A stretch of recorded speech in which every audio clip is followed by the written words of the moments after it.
Alright, and we are back. Nothing much has really happened so far. Last time we pretty much just tore through a couple things in the Dark Wood. We worked our way around there, listened to a few details for quests and lore and stuff in town. And now we are back out in the Dark Wood, looking for the Black Marsh, which will take us to the Countess's Black Tower or Dark Tower, or whatever you want to call it. So let's see here. I know I ran into about 4 or 5 experience shrines practically out here, so that's pretty awesome. I should honestly go back and pick them up, but I want to get through this as fast as I can. Take that and that. Rejuve. Okay. Oh, stop running away. Come here and fight like a man. You rat. Okay. So I think this is a dead end, but it's got monsters in it that I will kill. Take that and that. This preserved head. What's in that preserved head? Weaken and amplify damage. Now the amplified damage is probably one of the necromancer's most useful skills. So I've noticed before that when I pick up any necromancer items that have amplify damage on it, they usually sell for a fair amount, at least to the vendor. Let's see here. Scroll of identify. That's good. I can use that. Chest wolf bed. Let me see here. What can I toss that I don't need? Let's toss that.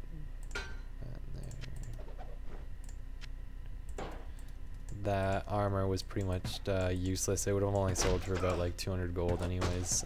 It was repair 1 durability every 33 seconds, so it was of no use to me. I think right now I have attacker takes damage of 1, so it's of thorns. It's not the most useful item in the game, but it's better than repair 1 durability every 33 seconds.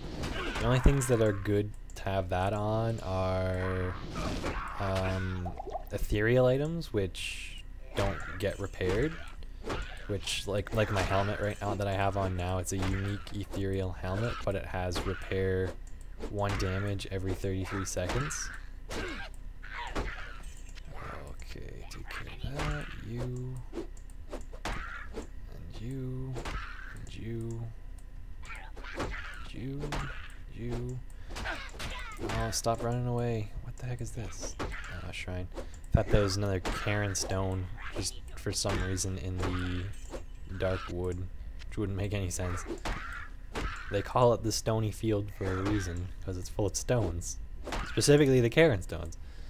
Alright, let's see. I'm just gonna screw it to the rest of those guys. Let's see here. We got junk. Okay, kill this guy. I don't know where this portal... here it is. Okay, so here is the passageway to the Black Marsh, which means it should only take me a few moments to find the tower.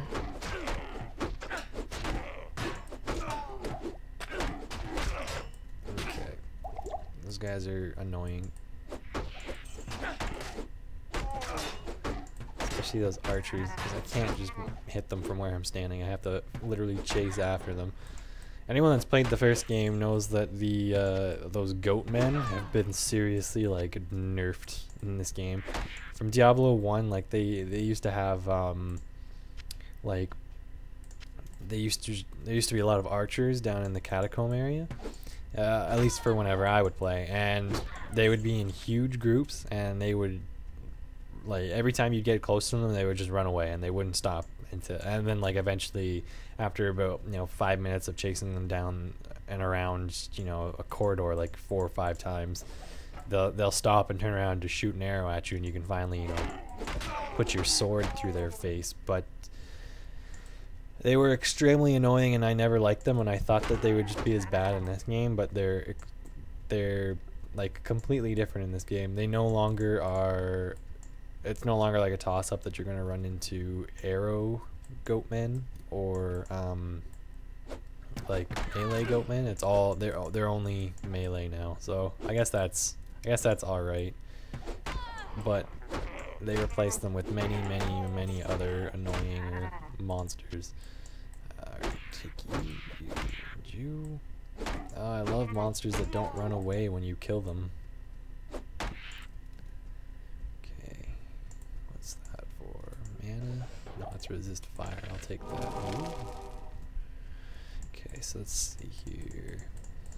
There's a bridge down there, so I'm assuming that the tower is probably going to be on the other side of it, but I just want to make sure and cover this side of the bridge, just to make sure in case it's on this side, because weird things have happened. Let's see here. So I'm pretty sure the passage to the Dismay Highlands isn't going to be on this side either. Oops, pick that up. Okay. Yeah, no, I don't think there's anything on this side at all. Other than monsters and items and stuff, and the waypoint, which is crucial to have. Actually, I'm gonna go back to town. I have a bunch of stuff in my inventory. I gotta sell some of it. Okay, where's Kane? Kane. Identify items. Okay, Charcy, what do you got for me? Repair my stuff first. Okay, so frozen armor, not the greatest, but still 1,815. 600, not much. 500. So I didn't really get as much as I had hoped that I would get on some of them, but whatever. 40%, 45%. So I'm gonna replace that with that. Toss that. Anything cool for armor? 18 to attack rating. Don't think I really need it. I think I'm good for now.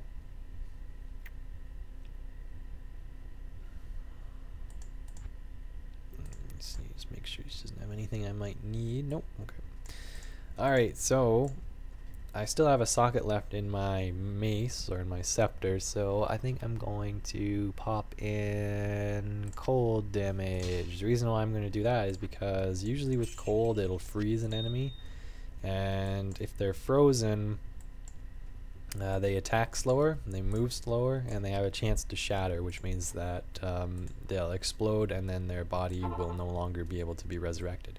Which is good when you're facing like these guys here, because they can no longer resurrect their minions. So you see that guy there? I just shattered him. So it's really helpful to have anybody that can have cold damage, because it makes your life a little easier.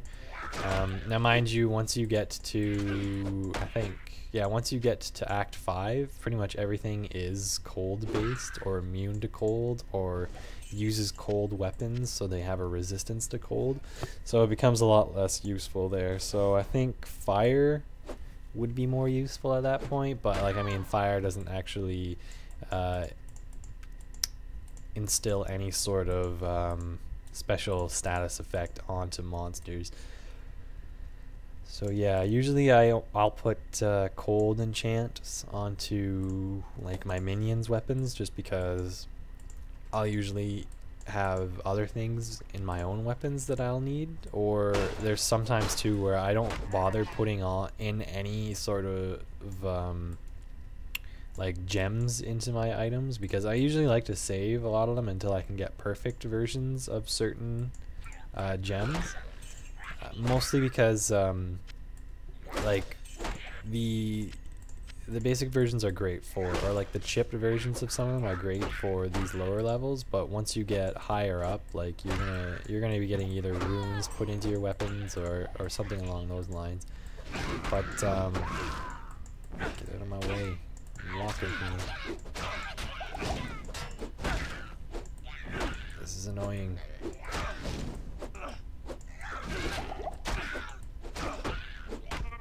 Okay. Yeah, so, and also I find that, you know, like once you're going to be replacing your equipment and stuff a lot later on, specifically when you change to hell mode, when you start getting better items, A lot of people will just start doing bail runs at that point because that's where most of the uniques and rares and green items, which are set items, come from. So a lot of people will do that as opposed to just grind through specific acts or anything like that. But yeah, like, you're gonna be replacing equipment a lot, and I find that later on, like especially in normal and hell mode or nightmare mode, I don't usually slot a lot of gear because like, I don't think I'm gonna need it because I'll be replacing it soon. Same with a lot of like the special things that you get from completing quests, like for instance, like for completing this Charcy quest, what she'll do is she'll give me the option to imbue one of my non-magical items, so I could like find like say a pair of gloves that aren't enchanted, they're just normal, like they don't have, and they can't be like damaged or cracked or what have you. They have to just be like leather gloves, right? What she'll do is she will imbue them and make them a rare item. So most people wait until like they get to like Act 4 or 5 before they'll take any of their items back to her, and then they'll get them enchanted that way, so that they have stronger items, I guess you can say.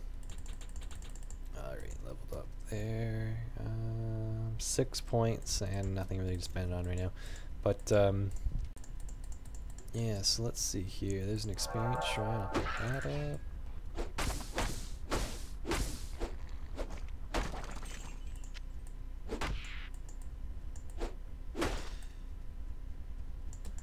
Okay, alright, here we go.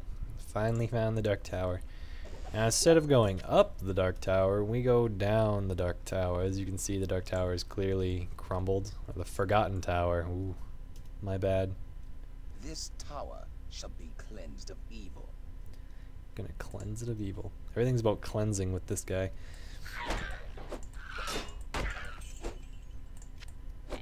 Okay, so yeah, this one here has, I think, 4 floors and then 1 boss floor.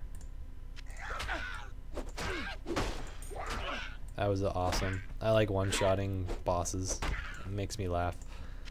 Okay, small charm. Actually, I'm gonna pick up those light healing potion.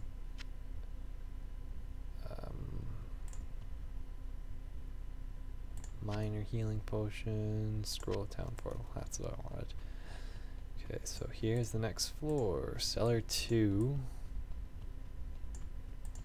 And sometimes it's good to find, the way down to the next floor as fast as you can. Sometimes it's bad. I usually like to have the ability to, like, to clear out a floor to get the experience. But other times, I don't mind so much. Let me see. Scroll of identify, minor healing. +1 to dexterity. Nothing really that I need, but I'll take it anyways. As long as it's in my inventory, I get the bonus, so it's alright with me. Okay. Now, again, this is also just like a side quest. You don't actually have to do this quest in the game. It just gives you the option to do it. And pretty much, well, all that the reward is money. Money and the chance for a rare item, which some people like, but other people, they'll just pass it up because they want to get through it, or at least through the first act, which I guess I want to, but I also want to get like a full playthrough of this as well. So here we go. Here's the 3rd floor. And there is a rare there. Anyways, I'm going to cut off here and pick it up again in a minute or so.